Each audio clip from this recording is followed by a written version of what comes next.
Hello दोस्तों, मैं प्रद्युम्न आप सभी का स्वागत करता हूं PH0099 क्लासेस के एक नए वीडियो लेक्चर में। आज के वीडियो लेक्चर में हम लोग देखने वाले हैं DLED सेकेंड सेमेस्टर में वर्तमान भारतीय समाज और प्रारंभिक शिक्षा में मॉडल पेपर सॉल्यूशन को, जो कि हमारा है 2019 का।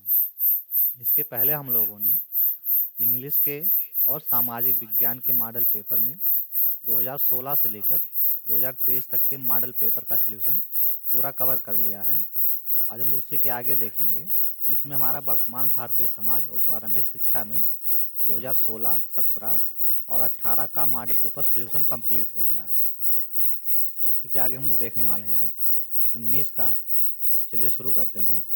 इसके लिए परीक्षा में जो आपको है 2 घंटे का समय मिलता है। टोटल पूर्णांक है 50 का। ये जो आपका प्रश्न पत्र है इसका, तो ये आपका है प्रथम प्रश्न पत्र। प्रश्न नंबर पहला हमारा शुरू होता है वस्तुनिष्ठ प्रश्नों से, जो कि हमारा होगा प्रश्न नंबर 1 से प्रश्न नंबर 15 तक। यानी 1 से 15 तक आपको वस्तुनिष्ठ प्रश्न देखने को मिलेंगे।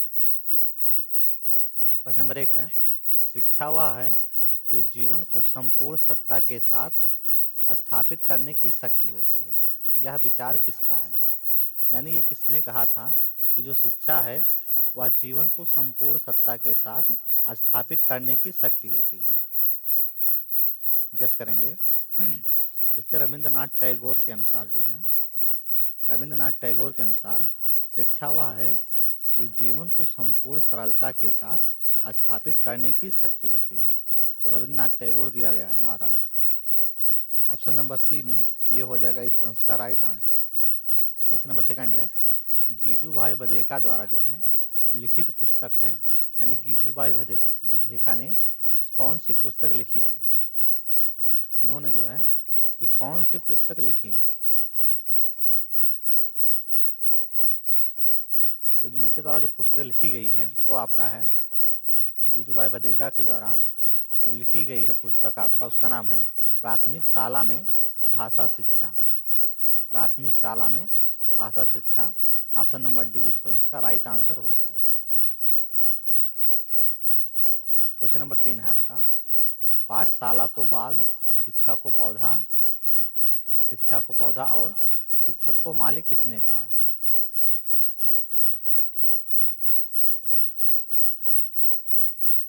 यहाँ शिक्षा नहीं होगा, यहाँ होगा बालक या शिक्षार्थी। हम लोग कह सकते हैं बालक कह सकते हैं या शिक्षार्थी, बालक या शिक्षार्थी। तो पाठशाला को बाग, बालक को पौधा और शिक्षक को मालिक किसने कहा है? तो ये आपके हैं जिन्होंने कहा था, उनका नाम है फ्रोवेल। यानी फ्रावेल ने जो है पाठशाला को बाग और बालक को पौधा या शिक्षार्थी को पौधा और शिक्षक को मालिक कहा है। तो इस प्रश्न का right answer option number A हो जाएगा। क्वेश्चन नंबर 4 है, शिक्षा का प्रमुख उद्देश्य है। शिक्षा का प्रमुख उद्देश्य क्या है? शिक्षा का प्रमुख उद्देश्य कौन सा है? तो शिक्षा का प्रमुख उद्देश्य की बात करें तो इसका जो उद्देश्य है वो आपका है सर्वांगीण विकास। इसका उद्देश्य है सर्वांगीण विकास करना, जो कि हमारा दिया गया है ऑप्शन नंबर सी में। ये हो जाएगा इस प्रश्न का राइट आंसर। क्वेश्चन नंबर 5 है, शिक्षक द्वारा छात्रों में राष्ट्रीय उद्भावना का विकास किया जा सकता है। कैसे किया जा सकता है ये बताना है। शिक्षक द्वारा छात्रों में राष्ट्रीय भावना का विकास किया जा सकता है, यानी कैसे किया जा सकता है? तो शिक्षक द्वारा जो है छात्रों में राष्ट्रीय भावना का विकास जो है वो शिक्षक द्वारा स्वयं इसका अमल करके किया जा सकता है। यानी शिक्षकों द्वारा स्वयं इसका अमल करके किया जा सकता है। ये आपका दिया गया है ऑप्शन नंबर सी में।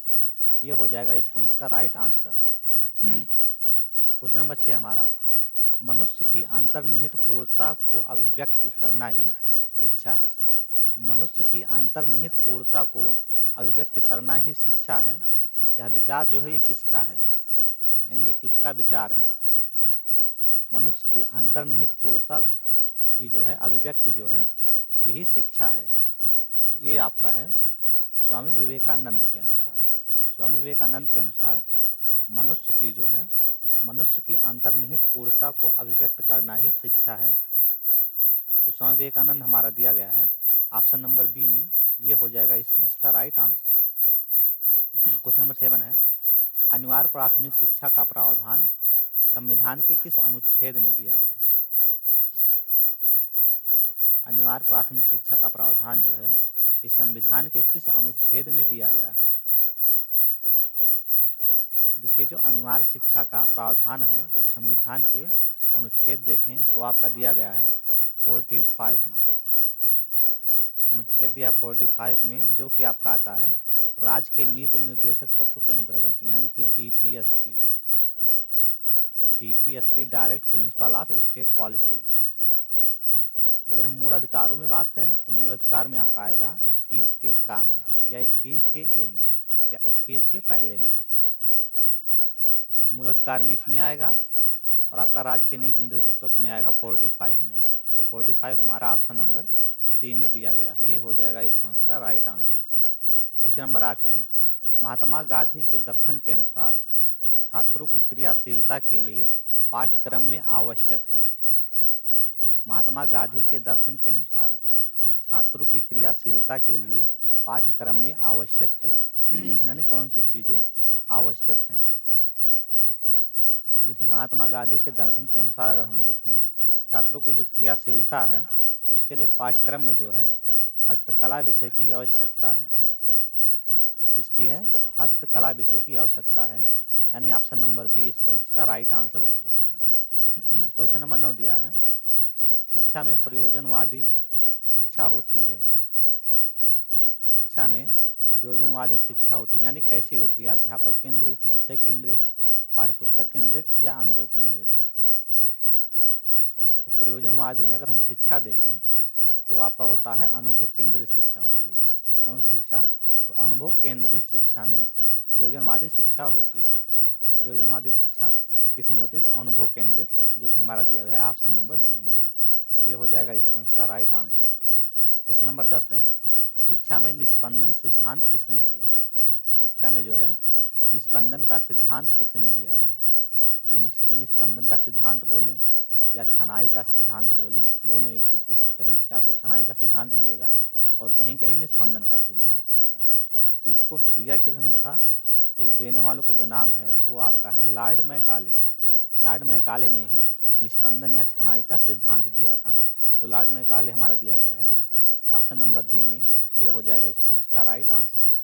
क्वेश्चन नंबर 11 है, ऐसी शिक्षा जिसमें किसी निश्चित समय, पाठ्यक्रम और विद्यालय की आवश्यकता नहीं होती है। ऐसी शिक्षा जो है जिसमें किसी निश्चित ना तो समय हो, ना उसका निश्चित पाठ्यक्रम हो, और ना ही निश्चित विद्यालय हो, तो किसके लिए नहीं होती है? ऑप्शन दिया गया है। देखिए, तो अगर हम लोग देखें अनौपचारिक शिक्षा, तो अनौपचारिक शिक्षा एक प्रकार की ऐसी शिक्षा है जिसमें किसी निहित समय, पाठ्यक्रम तथा विद्यालय की आवश्यकता नहीं होती है। यानी अनौपचारिक जो शिक्षा होता है उसके लिए ना तो समय निश्चित होता है, ना तो स्थान निश्चित होता है, ना ही पाठ्यक्रम निश्चित होता है। तो इस प्रश्न का राइट आंसर हो जाएगा हमारा अनौपचारिक शिक्षा, यानी कि ऑप्शन नंबर सी इस प्रश्न का राइट आंसर हो जाएगा।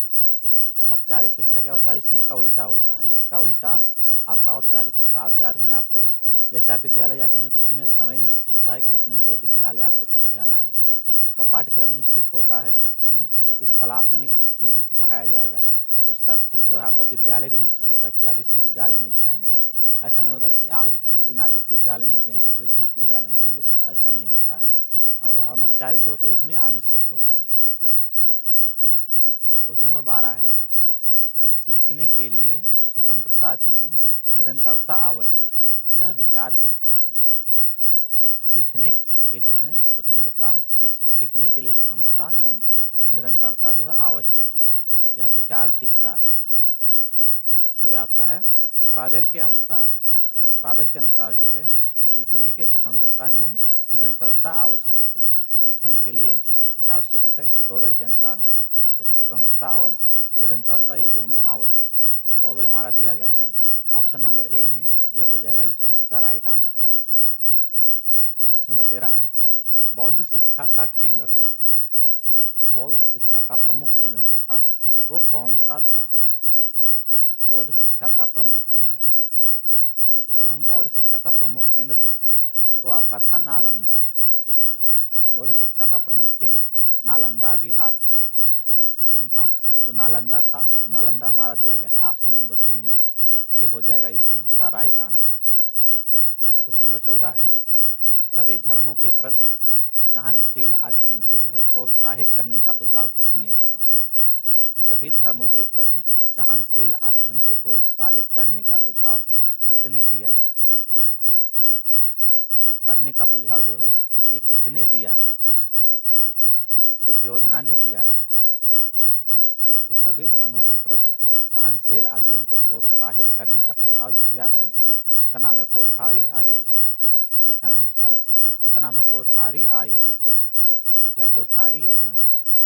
कोठारी योजना हम लोग बोले या कोठारी आयोग बोले, तो कोठारी योजना हमारा दिया गया है ऑप्शन नंबर सी में, ये हो जाएगा इस प्रश्न का राइट आंसर। क्वेश्चन नंबर 15 है, जॉन डूवी द्वारा जो है लिखित पुस्तक है, यानी जॉन डूवी के द्वारा कौन सी पुस्तक लिखी गई है? जॉन डूवी के द्वारा कौन सी पुस्तक लिखी गई है? जॉन डूवी के द्वारा जो पुस्तक लिखी गई है उस पुस्तक का नाम है आपका democracy and education. Democracy and education जो पुस्तक है ये जॉन डूवी के द्वारा लिखी गई है। Democracy and education John dewy के द्वारा लिखी गई है। रिपब्लिक आपका लिखा गया है प्लेटो के द्वारा। प्लेटो के द्वारा रिपब्लिक लिखा गया है। नेक्स्ट क्वेश्चन, यहाँ से हमारा शुरू होता है अत लघु उत्तरीय प्रश्न, जो कि हमारा है प्रश्न नंबर 16 से प्रश्न नंबर 30 तक। प्रश्न नंबर 16 से प्रश्न नंबर 30 तक के अत लघु उत्तरीय प्रश्न होंगे। इनमें से पहला हमारा है, बुनियादी शिक्षा का जनक माना जाता है। जो बुनियादी शिक्षा है इसका जनक किसको माना जाता है? तो अगर हम बुनियादी शिक्षा के जनक की बात करें तो महात्मा गांधी जी को बुनियादी शिक्षा का जनक माना जाता है। इसे वर्धा शिक्षा के नाम से भी जाना जाता है, यानी बुनियादी शिक्षा का अन्य नाम क्या है? तो आपका है वर्धा। बुनियादी शिक्षा का अन्य नाम तो ये आपका है वर्धा। नेक्स्ट क्वेश्चन की तरफ मूव करते हैं। नेक्स्ट हमारा, एनसीटीई से संबंधित उत्तर प्रदेश का कार्य कहाँ होता है?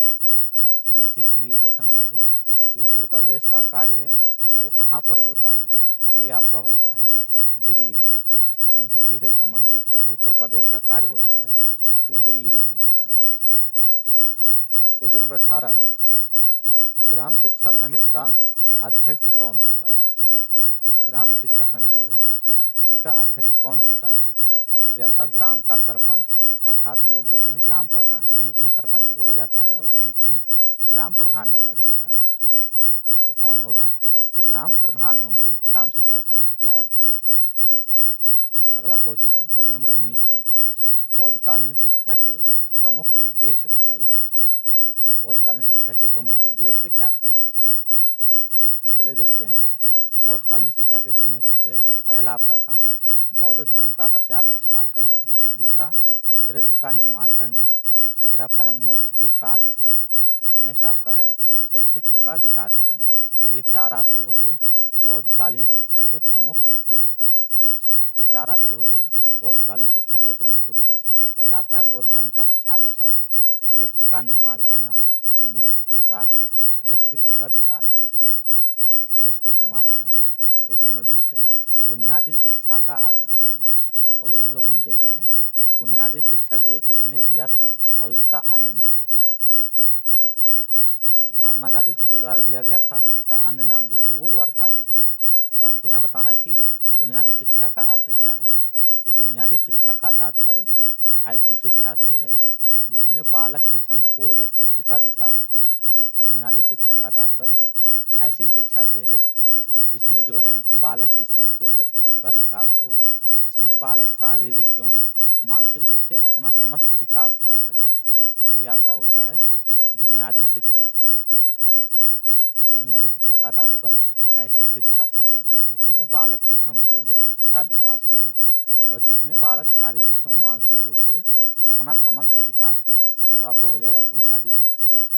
क्वेश्चन नंबर 21 है, छात्रों में मूल्यों के विकास हेतु कौन कौन से जनसंचार साधन हैं? छात्रों में अगर हम मूल्यों का विकास करना चाहें तो उसके लिए कौन जो है जनसंचार का साधन है। तो इसके लिए जो जनसंचार का साधन है वो आपका है टेलीविज़न। पहला आपका टेलीविज़न ही है। दूसरा चलचित्र हो जाएगा, रेडियो, फिर आपका टीवी, इंटरनेट, ये सभी आपके होते हैं। कंप्यूटर भी लिख सकते हैं इसमें हम लोग। तो कंप्यूटर हो जाएगा, चलचित्र, रेडियो, टीवी, इंटरनेट, ये सभी आपके होते हैं जो है जनसंचार के साधन छात्रों के मूल्यों के विकास में। क्वेश्चन नंबर 22 दिया गया है, भूमंडलीय ताप वृद्धि जो है वो किसे कहते हैं। भूमंडलीय ताप वृद्धि किसे कहते हैं। तो ग्रीन हाउस के कारण पृथ्वी की सतह के औसत तापमान में वृद्धि को भूमंडलीय तापन कहा जाता है। यानी कि जो पृथ्वी की सतह का तापमान है, जो नॉर्मल तापमान है, यदि उसके सतह का तापमान में क्या हो जाता है, वृद्धि हो जाता है। किसके कारण, तो ग्रीन हाउस प्रभाव के कारण पृथ्वी की सतह के तापमान में जब औसत वृद्धि हो जाती है, जो उसका औसत तापमान है उसमें जब वृद्धि होती है तो ही आपका होता है भूमंडलीय तापन या भूमंडलीय ताप वृद्धि, इसी को हम लोग कहते हैं। क्वेश्चन नंबर 23 दिया गया है, किन्हीं 4 मानवीय मूल्यों का उल्लेख कीजिए। किन्हीं 4 मानवीय मूल्यों का उद्देश्य कीजिए, तो उल्लेख कीजिए।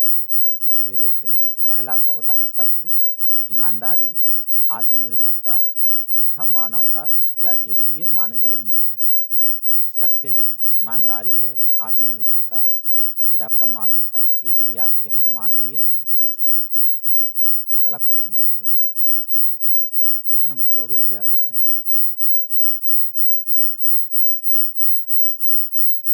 क्वेश्चन नंबर 24 है आपका,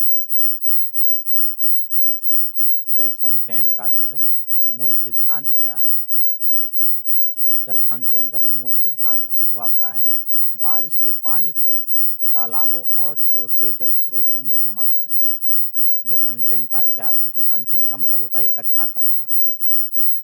तो बारिश के पानी को क्या करना, तालाबों और छोटे जो जल स्रोत हैं उसमें उनको जमा करना, यही आपका होता है इसका उद्देश्य। क्वेश्चन नंबर 25 है, जल प्रदूषण को दूर करने के उपाय बताइए। यानी जल प्रदूषण को कैसे दूर किया जा सकता है, ये इसका उपाय बताना है। तो जल प्रदूषण दूर करने के उपाय कई सारे हो सकते हैं, जिनमें से पहला आपका है शहर तथा गांव की नालियों में बहने वाले हानिकारक गंदे पदार्थों को नदियों में नहीं छोड़ना चाहिए। ये पहला आपका हो गया, ये पहला उपाय हो गया।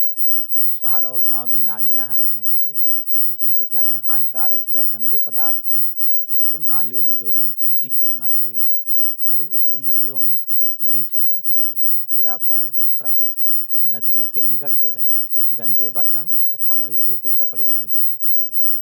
इससे क्या होगा, जो नदी होगा वो दूषित हो जाएगा। फिर तीसरा है, नदियों में जो है मृत पशुओं को बहाने पर रोक लगा देनी चाहिए। यदि आप नदियों में मृत पशु को बहाएंगे तो उसमें कई सारे जीवाणु आ जाते हैं और जो क्या करते हैं जल को गंदा कर देते हैं, या पशु जब उसमें सड़ने लगता है तो उससे भी जल प्रदूषण फैलने लगता है। फिर आपका है नदी तथा तालाबों में पशुओं को नहलाने और वाहनों को धोने पर प्रतिबंध लगाना चाहिए। तो ये सभी आपके हो गए जल प्रदूषण को दूर करने के उपाय। ये सभी हैं आपके जो है जल प्रदूषण को दूर करने के उपाय। नेक्स्ट क्वेश्चन देखें। क्वेश्चन नंबर 26 है, वैदिक साहित्य में शिक्षा शब्द का प्रयोग किन अर्थों में किया गया है। जो वैदिक साहित्य है उसमें जो शिक्षा शब्द का प्रयोग है वो किस अर्थों में किया गया है। तो वैदिक कालीन में जो है जो शिक्षा शब्द है इसका प्रयोग विद्या, ज्ञान, बोध और विनय से है।